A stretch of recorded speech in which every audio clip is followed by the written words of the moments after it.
পহেলা বৈশাখের সকাল মানেই আম্মা খুব তাড়া দিয়ে ঘুম থেকে তুলে দিত। আম্মা বলতো, শোন, আজকে যদি সকাল সকাল ঘুম থেকে উঠিস তাহলে সারা বছর সকাল সকাল ঘুম থেকে উঠবি। আমার এই কথাটার অর্থ আসলে বড় হয়ে খুব ভালোভাবে বুঝতে পারি। আমাদের জীবনে নিয়ম শৃঙ্খলা আনার জন্য বছরের প্রথম দিনটা থেকেই আসলে শুরু করতে হয়।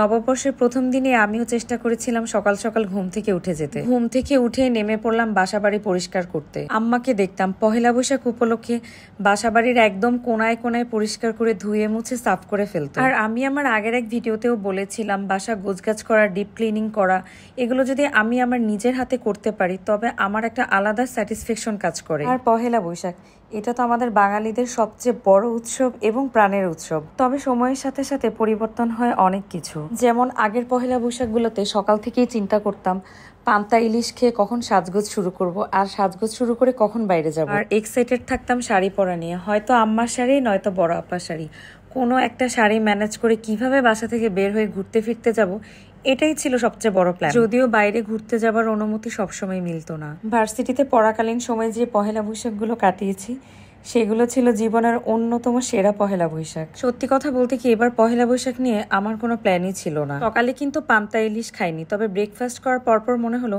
ঘরে তো টুকটাক জিনিস আছে, এগুলো দিয়ে কিছু ভর্তা বানিয়ে ফেলে তো মন্দ হয় না। আর ছিল একটা ইলিশ মাছ, ব্যাস আর কি লাগে। এগুলো দিয়ে শুরু হয়ে গেল আমার পহেলা বৈশাখের আয়োজন। তবে বাইরে যা গরম, তাই শাড়ি পরে বাইরে ঘুরতে যাওয়ার চিন্তা কিন্তু একবারও করিনি। যে বলছিলাম, সময়ের সাথে সাথে কিন্তু অনেক কিছু পাল্টে যায়। এখন ভাবলেই অবাক লাগে, এই যে এত গরমের মধ্যে শাড়ি পরে এত দূর থেকে পায়ে হেঁটে মানুষ ঠেলে ঢাকা বিশ্ববিদ্যালয়ে প্রবেশ করতাম শুধুমাত্র পহেলা বৈশাখ পালন করার জন্য। পহেলা বৈশাখে ঢাকা বিশ্ববিদ্যালয়ে যাব না তা কি হয়? পহেলা বৈশাখে ঢাকা বিশ্ববিদ্যালয়ে না গেলে তো পহেলা বৈশাখই হবে না। সো যাই হোক, আমার কিন্তু আগে থেকে পান্তা ভাত রেডি করা ছিল না। গরম ভাতের ভিতর পানি দিয়ে পান্তা খাওয়া হয়েছে। আর করেছিলাম একটু লেটকা খিচুড়ি, সাথে ছিল ধনিয়া পাতার ভর্তা, বরবটির ভর্তা, ডাল ভর্তা, ডিম ভর্তা, আলু ভর্তা, আর ছিল চিংড়ি বালাচাও। ইলিশ মাছ আর পান্তা, এই দুইটা বৈশাখের স্পেশাল। তবে এই দুইটা ছাড়া যে বৈশাখ হবে না এমন কথা কিন্তু কোথাও লেখা নেই। সো যাই হোক, খাওয়া দাওয়া শেষ করে আমার বোনের সাথে বের হয়ে গিয়েছিলাম একটু পহেলা বৈশাখের ঘোরাঘুরি করতে। সো আমরা চলে গিয়েছিলাম 300 ফিটের দিকে, কারণ ওদিকটাতেই ভাবছিলাম একটু ফাঁকা পাওয়া যাবে, মানুষজনও কম থাকবে। এটা একটা মিষ্টির দোকান। আমাদের মধ্যে একজন বলছিল যে এখানে নাকি পপুলার একটা মিষ্টির দোকান আছে, অনেক রকমের মিষ্টি আছে। সো আমরা গিয়ে দেখলাম যে হ্যাঁ, অনেক রকমের মিষ্টি ছিল, যদিও মনে হচ্ছিল যে প্রতিটা আইটেমই আসলে অনেক কড়া মিষ্টির হবে। তারপরে দু একটা আইটেম নিয়ে আমরা ট্রাই করেছিলাম। তার মধ্যে আমার ভালো লেগেছিল কালো জামটা সবচেয়ে বেশি। যতই বলি যে না মিষ্টি খাবো না, চিনি খাবো না, তারপরও মিষ্টি ঘুরে ফিরে আমার কাছে আসবেই। মিষ্টি জিনিস তো আসলে কম বেশি ভালোই লাগে, বাট মিষ্টি খাওয়া কিন্তু ভালো না। মিষ্টি খাবার কিন্তু এক ধরনের নেশা। আমাদের হেলথ যদি ভালো রাখতে হয় তবে সবার আগে বাদ দিতে হবে চিনি, মিষ্টি। কি একটা অবস্থা, তাই না?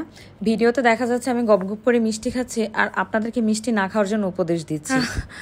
যাই হোক, উপদেশ দিতে আসলে আমরা সবাই কম বেশি ভালোবাসি, উপদেশ দিতে তো টাকা লাগে না। সো মিষ্টি খাওয়ার পরে বাসার উদ্দেশ্যে রওনা দিলাম, কিন্তু গাড়িতে ওঠার পরে মনে হলো একটু চা না খেলে কি হয়, বাইরে এসেছি আর চা খাবো না তা তো হবে না। সো এদিকে দেখলাম অনেকগুলো দোকানে মটকা চা বিক্রি করে, মানে চাটা আসলে মটকার মধ্যে পরিবেশন করা হয়। তবে দেখে আসলে যতটা আকর্ষণীয় লাগে, খেতে কিন্তু একদমই আকর্ষণীয় না।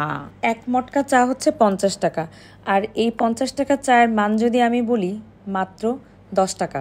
এটাই আসলে বড় দুঃখ, আমাদের দেশে টাকা দিয়েও ভালো জিনিস পাওয়া যায় না। আসলে এইভাবে চায়ের পরিবেশনা দেখলে আমরা সবাই খুব এক্সাইটেড হয়ে যাই, হ্যাঁ খাবো, ওয়াও কি দারুণ না জানি। তবে আমি সবাইকে সাজেস্ট করব এদিকে গেলে এই 50 টাকার চা খাওয়া থেকে বিরত থাকবেন। সো যখন চা খাচ্ছিলাম তখন সূর্য একদম ডুবো ডুবো অবস্থা, আর এই টাইমটা এত এক্সিলেন্ট। এই টাইমটাতে আসলে ওয়েদারটাও ভালো লাগে, সাথে যখন ছবি তুলি, ভিডিও তুলি, এগুলোও খুব নাইস আসে। তো দেখেন, বলছিলাম যে পহেলা বৈশাখের কোনো প্ল্যান ছিল না, কিন্তু কত কিছু করে ফেললাম, তাই না? আসলে প্ল্যান করে তেমন কিছু হয় না, সাডেন প্ল্যান হচ্ছে সবচেয়ে সুন্দর। যে যেমন আমার আজকে বাসায় টুকটাক আয়োজন করে ফেললাম, আবার বাইরেও ঘুরতে গেলাম।